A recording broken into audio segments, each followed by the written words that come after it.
Hello everyone, welcome to the series on the history of English literature. And in this video, we are going to discuss the literary features of Victorian age. Introduction. The roughly 60 years between 1830 and 1890, often encompassed by the term Victorian age, saw Britain undergoing profound social, cultural and intellectual transformations.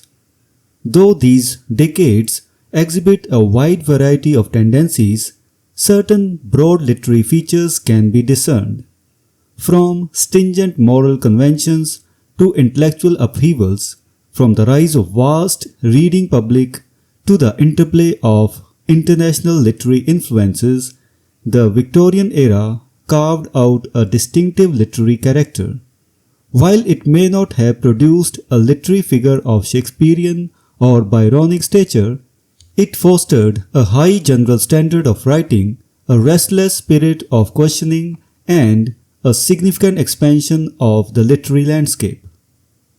Morality. Victorian literature often carried the weight of strong moral sentiment. This period is notably remembered for its deference to convention, and some of those standards now appear quaint or excessively rigid. Manners and comportment were strictly policed by the age's moral compass.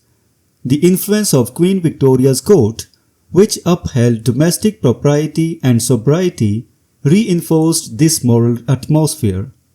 In literature, this moral impulse is evident. Alfred Tennyson, the leading poet of the era, offers figures like Sir Gerhard and King Arthur, who stand as paragons of chastity, honor and duty, albeit sometimes too idealized. Dickens, a quintessential Victorian novelist, adapted the old picaresque form but felt compelled to sanitize his narratives according to prevailing moral expectations. This atmosphere gave rise to readers so sensitive to propriety that even a relatively harmless novel like Charlotte Bronte's Jane Eyre was deemed wicked by some merely because it portrayed the heartfelt affection of a young woman for a married man. The Revolt. Yet Victorian morality did not go unchallenged. Many writers protested against the stifling constraints of propriety and convention.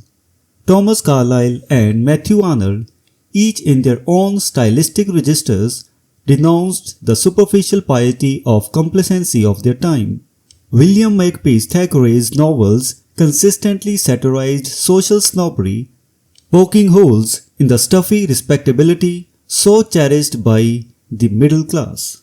In poetry, a pronounced aesthetic revolt emerged. While Tennyson's verse was smooth and decorous, Robert Browning's deliberately rough and naughty manner could be read as an implicit rejection of velvety diction. Later, the pre-Raphaelite poets and the aesthetics, embodied by figures like D.G. Rossetti, A.C. Swinburne, and William Morris, argued that artistic merit, not moral edification, should be the poet's guiding principle. Swinburne's daring verse scandalized cautious readers, demonstrating the era's moral and stylistic consensus was not monolithic. By century's end, Thomas Hardy would strip away Victorian illusions, observing human actions with a broader, more tolerant perspective, unencumbered by moralistic veils. Intellectual developments. The Victorian age was intellectually vibrant, with new scientific, religious and philosophical ideas reshaping the literary landscape. Charles Darwin's On the Origin of Species 1859 revolutionized scientific thought, shaking traditional beliefs about human origins and nature's order. This scientific challenge reverberated through literature, visible in Tennyson's spiritual wrestling in Memoriam, in Arnold's introspective, questioning poetry, and in Carlyle's relentless probing of moral and historical certitudes. In religion, the Oxford movement, led by John Henry Newman, and a circle of earnest thinkers at the University of Oxford sought deeper spiritual meaning and questioned the established doctrines of the Church of England. Newman's eventual conversion to Catholicism in 1845 signaled the widespread discontent and religious searching of the time. Such religious and ethical struggles influenced writers like Froude, Morris, Kingsley, and even statements like Gladstone, enriching the moral and intellectual complexity of Victorian letters. The new education. The Victorian age witnessed a remarkable expansion of education. Legislative acts made basic schooling compulsory, which rapidly enlarged the reading public. Technological progress, the cheapening of paper, and improvements in printing further fueled an immense demand for reading material. The flood of new readers turned eagerly to novels, which rose to unprecedented prominence. This surge in literacy and readership inspired novelists to refine their craft and to tackle a wide range of issues. Indeed, many critics assert that the mid-19th century represents a golden age of the English novel. The accessibility of reading and the popularity of narrative fiction stimulated authors to produce works of considerable artistic and ethical merit, leaving a rich literary legacy. International influences. The Victorian age was not insular. Ideas and texts flowed between Britain and other nations, broadening literary horizons. German literature, philosophy, and scholarship made profound impressions on English intellectuals, championed by thinkers like Carlyle and Arnold, who encouraged readers to engage with Goethe, Schiller, and others. In political sympathies, British writers often aligned themselves with the struggles for national self-determination abroad, especially the Italians' quest for unification led by figures like Garibaldi and Cavour.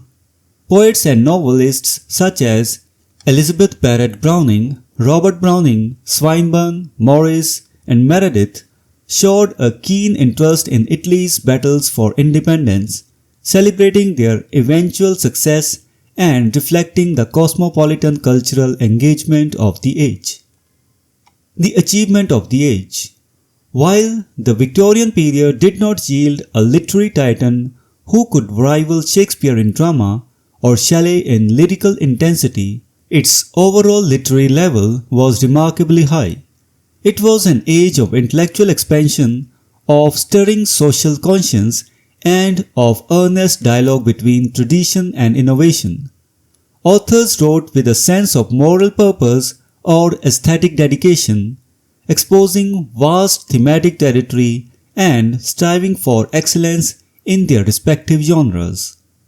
The Victorian age's broad achievements in novelistic realism, poetic experimentation, and intellectual debate left a lasting imprint on English literature. Its moral earnestness, though occasionally rigid, fostered public engagement with social problems. Its intellectual ferment invigorated the literary scene with fresh ideas and challenges, and its educational reforms enriched the literary marketplace, ensuring that the Victorian era would be remembered as a period of rich and varied literary creativity, setting the stage for the seismic cultural shifts of the modern world. So this was the discussion on the literary features of Victorian age. We will meet in the next video and discuss some other topic. Until then, goodbye and thank you.